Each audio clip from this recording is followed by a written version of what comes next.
Friends, ಎಲ್ಲರಿಗೂ ನಮಸ್ಕಾರಗಳು. ಸ್ವರ್ಗಜುಬ ಸೈಕಿರನ್ಗೆ ನಿಮ್ಮೆಲ್ಲರಿಗೂ ಸ್ವಾಗತ. ಫ್ರೆಂಡ್ಸ್, ನನಗೆ ಒಂದು ಈ ವಿಡಿಯೋದಲ್ಲಿ ವರಮಹಾಲಕ್ಷ್ಮಿ ಹಬ್ಬಕ್ಕೆ ಅದರ ವಿಶೇಷವಾಗಿ ನಾವು ಲಕ್ಷ್ಮಿಗೆ ಇಷ್ಟವಾದ ಒಂದು ನೈವೇದ್ಯಗಳ ಬಗ್ಗೆ ನನಗೆ ತಿಳಿಸ್ಕೊಡ್ತಾ ಇದ್ದೀನಿ. ಹಾಗೆ ಯಾವ ನೈವೇದ್ಯಗಳನ್ನು ಲಕ್ಷ್ಮೀ ದೇವಿಗೆ ಅರ್ಪಿಸಬೇಕು, ಹಾಗೆ ಯಾವ ನೈವೇದ್ಯಗಳನ್ನು ಅರ್ಪಿಸಬಾರ್ದನ್ನು ಸಹ ನಿಮಗೆ ತಿಳಿಸ್ಕೊಡ್ತಾ ಇದ್ದೇನೆ. ಹಾಗೆ ಎಷ್ಟು ರೀತಿಯ ನೈವೇದ್ಯಗಳನ್ನು ನಾವು ಮಾಡ್ಬೋದು ವರಮಹಾಲಕ್ಷ್ಮಿ ಹಬ್ಬಕ್ಕೆ ಅಂತ ತಿಳಿಸ್ಕೊಡ್ತಾ ಇದ್ದೇನೆ. ಅದ್ರ ಜೊತೆಗೇನೆ ಬರೀ ನೋಡೋಣಂತೆ. ಮೊದಲು ನಾನು ಯಾವ್ಯಾವ ರೀತಿಯ ನೈವೇದ್ಯಗಳನ್ನು ಅರ್ಪಿಸಬಹುದು ಅಂತ ತಿಳಿಸ್ಕೊಡ್ತಾ ಹೋಗ್ತೇನೆ. ಲಕ್ಷ್ಮೀ ದೇವಿಗೆ ಎಲ್ಲ ರೀತಿಯ ಪ್ರಸಾದಗಳು ಇಷ್ಟನೇ. ಅಂದರೆ ನಾವು ಜಾಸ್ತಿ ಮಟ್ಟಿಗೆ ತುಪ್ಪ ಹಾಗೆ ಡ್ರೈ ಫ್ರೂಟ್ಸ್ಗಳನ್ನು ಹಾಕಿರುವಂಥ ಪ್ರಸಾದ ಇನ್ನು ತುಂಬಾ ಒಂದು ಹಾಗೆ ಇಷ್ಟವಾಗಿರುವಂಥದ್ದು. ಹಾಗೆಯೇ ಅದ್ರ ಜೊತೆಗೇ ನಾವು ಹಾಲಿನಿಂದ ಮಾಡುವಂಥ ಪ್ರಸಾದ, ಮೊಸರಿನಿಂದ ಮಾಡಿದಂಥ ಪ್ರಸಾದ, ಮತ್ತು ನಾವು ಪುಳಿಯೋಗರೆಗೆ ನಾವು ಪ್ರಧಾನವಾಗಿ ಹುಣಸೆ ರಸವನ್ನೇ ಇಟ್ಕೊಂಡು ನಾವು ಆ ಪ್ರಸಾದವನ್ನು ಸಿದ್ಧ ಮಾಡಿಕೊಳ್ಳುವಂಥದ್ದು. ಸೊ ಆದ ಕಾರಣ ಆ ಒಂದು ಹುಣಸೆ ರಸದಿಂದ ಮಾಡುವಂಥ ಪ್ರಸಾದ ಅಂದರೆ ಪುಳಿಯೋಗರೆ ಸಹ ಲಕ್ಷ್ಮೀದೇವಿಗೆ ಇಷ್ಟವಾಗಿರುವಂಥದ್ದು. ಹಾಗೆ ಲಿಂಬೆಕಾಯಿಯ ಲಿಂಬೆಹಣ್ಣಿನ ಚಿತ್ರಾನ್ನಕ್ಕೆ ನಾವು ಲಿಂಬೆಹಣ್ಣನ್ನೇ ನಾವು ಪ್ರಧಾನವಾಗಿ ಇಟ್ಕೊಂಡು ನಾವು ಪ್ರಸಾದವನ್ನು ನಾವು ಸಿದ್ಧ ಮಾಡ್ಕೊಳ್ತೇವೆ. ಸೊ ಆದ ಕಾರಣ ಲಿಂಬೆಹಣ್ಣಿನ ಚಿತ್ರಾನ್ನ ಸಹ ಈ ಲಕ್ಷ್ಮೀದೇವಿಗೆ ನೀವು ಅರ್ಪಿಸಬಹುದು. ಹಾಗೆ ಅದ್ರ ಜೊತೆಗೆ ಅಕ್ಕಿ ಪಾಯಸ ಲಕ್ಷ್ಮೀದೇವಿಗೆ ತುಂಬಾ ಒಂದು ಇಷ್ಟವಾಗಿರುವಂಥದ್ದು. ಅದಕ್ಕೆ ಸ್ವಲ್ಪ ಗೋಡಂಬಿ ದ್ರಾಕ್ಷಿ ಸಹ ತುಪ್ಪದಲ್ಲಿ ಉಟ್ಕೊಂಡು ಹಾಕಿದ್ರೆ ಇನ್ನೂ ತುಂಬಾ ಒಂದು ವಿಶೇಷವಾಗಿರುವಂಥದ್ದು. ಅದರ ಜೊತೆಗೇ ಮೊಸರನ್ನ ನಾವು ಎಲ್ಲ ಅಮ್ಮನವರಿಗೆ ಸಹ ಇರ್ತೇವೆ, ಹಾಗೆ ಲಕ್ಷ್ಮೀ ದೇವರಿಗೆ ಸಹ ತುಂಬಾ ಒಂದು ಇಷ್ಟವಾಗಿರುವಂಥದ್ದು. ಅದಕ್ಕೆ ನೀವು ಸ್ವಲ್ಪ ಒಗ್ಗರಣೆಯನ್ನು ಹಾಕಿ, ಅದಕ್ಕೆ ನೀವು ಉಪ್ಪನ್ನು ಮಾತ್ರ ಹಾಕಲು ಬರುವುದಿಲ್ಲ. ದೇವರಿಗೆ ನಾವು ಮೊಸರನ್ನು ಇರುವಾಗ ಉಪ್ಪನ್ನು ಹಾಕಬಾರ್ದು. ಬೇಕಾದ್ರೆ ಸಕ್ಕರೆಯನ್ನು ಹಾಕಿ ನೀವು ಇರ್ಬೋದು, ಆದರೆ ಯಾವುದೇ ಕಾರಣಕ್ಕೂ ನಾವು ಉಪ್ಪನ್ನು ಹಾಕಬಾರ್ದು.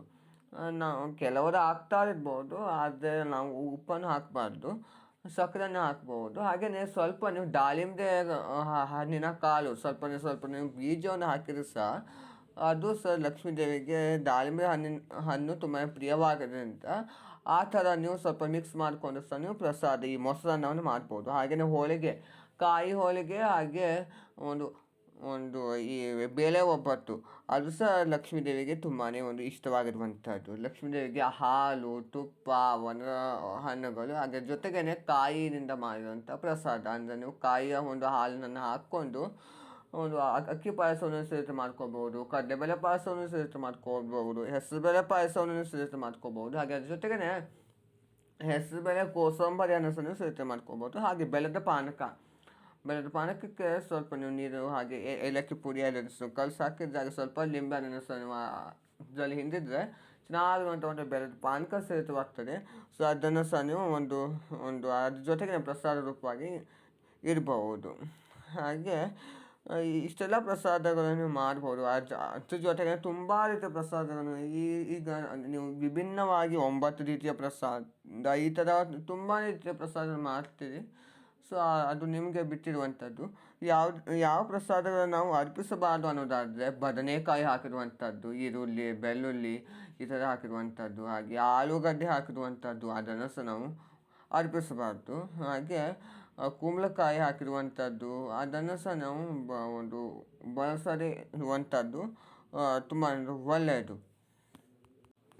ಎಷ್ಟು ರೀತಿಯ ನೈವೇದ್ಯಗಳನ್ನು ನಾವು ಮಾಡಬೇಕು ಅನ್ನೋದಾದರೆ ನೀವು ಒಂದೇ ರೀತಿಯ ನೈವೇದ್ಯ ಸಹ ನೀವು ಇರಬಹುದು. ಆದರೆ ನಾನು ತಿಳಿಸ್ಕೊಡ್ತಿರೋ ಮಟ್ಟಿಗೆ ನೀವು 3 ರೀತಿಯ ನೈವೇದ್ಯಗಳು, 5 ರೀತಿಯ ನೈವೇದ್ಯಗಳು, 7 ರೀತಿಯ ನೈವೇದ್ಯಗಳು, 9 ರೀತಿಯ ನೈವೇದ್ಯಗಳು, 11 ರೀತಿಯ ನೈವೇದ್ಯಗಳು, 21 ರೀತಿಯ ನೈವೇದ್ಯಗಳು ಸಹ ಮಾಡ್ತಾರೆ. ಸೊ ನಿಮಗೆ ಎಷ್ಟು ಖುಷಿನೋ ಅಷ್ಟೆಲ್ಲ ರೀತಿಯ ಒಂದು ನೈವೇದ್ಯಗಳನ್ನು ಸಿದ್ಧ ಮಾಡ್ಕೋಬಹುದು. ಆದರೆ ಕೆಲವರು ಈ ಒಬ್ಬಟ್ಟು ಮಾಡಬೇಕಲ್ವ, ಅದರ ಹಿಟ್ಟನ್ನು ಹಾಗೆ ಅದರ ಕಣಕವನ್ನು ಸಹ ಹಿಂದಿನ ದಿವಸನೇ ಅವರು ಸಿದ್ಧ ಮಾಡ್ಕೊಂಡಿರ್ತಾರೆ. ಅದು ಪ್ರಸಾದ ಅನಿಸ್ಕೊಳ್ಳಲ್ಲ, ಅದು ತಂಗಳು ಅನಿಸ್ಕೊಳ್ತದೆ. ಸೊ ತಂಗಳನ್ನು ಇಟ್ಟು ನಾವು ಪ್ರಸಾದವನ್ನು ನಾವು ಮಾಡಲು ಬರೋದಿಲ್ಲ. ಸೊ ನೀವು ಬೆಳಿಗ್ಗೆನೇ ಸ್ನಾನ ಮಾಡಿಕೊಂಡು ಬೆಳಿಗ್ಗೆನೇ ಅದನ್ನು ನೀವು ಬೇಯಿಸಿ ಅದನ್ನು ರುಬ್ಬಿಕೊಂಡು ಅದನ್ನು ಹಿಟ್ಟನ್ನು ಕಲಸಿ ಆವತ್ತಿನ ದಿವಸನೇ ನೀವು ಶುದ್ಧವಾಗಿ ಪ್ರಸಾದವನ್ನು ಒಂದು ಸಿದ್ಧ ಮಾಡಿಕೊಂಡು ಆವತ್ತಿನ ದಿವಸನೇ ಬೆಳಿಗ್ಗೆನೇ ನೀವು ಪ್ರಸಾದ ಮಾಡಿದರೆ ಬೆಳಿಗ್ಗೆನೇ ಇಟ್ಟು ಪೂಜೆ ಮಾಡಬೇಕು. ನೀವು ಬೆಳಗ್ಗೆ ಮಾಡಿರುವಂಥ ಪ್ರಸಾದ ಸಂಜೆ ಇಡಲು ಸಹ ಬರುವುದಿಲ್ಲ. ಸೊ ಈ ರೀತಿ ನೀವು ಪ್ರಸಾದ ಸಿದ್ಧತೆ ಮಾಡಿಕೊಂಡು ಪೂಜೆ ಮಾಡಬೇಕು, ಆದರೆ ತಂಗಳನ್ನು ನೀವು ಇಡಬಾರ್ದು.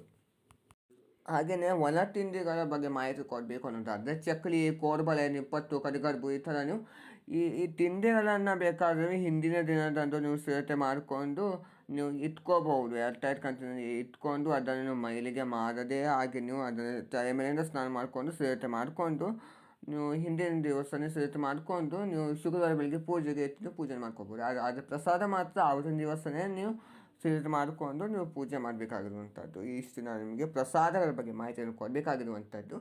ನೋಡೋದು ಫ್ರೆಂಡ್ಸ್, ಇವತ್ತು ನೀವು ಒಂದು ವಿಡಿಯೋದಲ್ಲಿ ನಾನು ನಿಮಗೆ ಪ್ರಸಾದಗಳ ಬಗ್ಗೆ ತಿಳಿಸ್ಕೊಟ್ಟಿದ್ದೇನೆ. ಎಲ್ಲರೂ ಸಹ ಇಷ್ಟವಾಗಿದೆ ಅಂತ ಭಾವಿಸ್ತಿದ್ದೀನಿ. ಇಷ್ಟವಾಗಿದೆ ಲೈಕ್ ಮಾಡಿ, ಶೇರ್ ಮಾಡಿ, ಕಮೆಂಟ್ ಮಾಡಿ, ಹಾಗೆಯೇ ಸಬ್ಸ್ಕ್ರೈಬ್ ಮಾಡ್ಕೊಳ್ಳಿ. Thank you.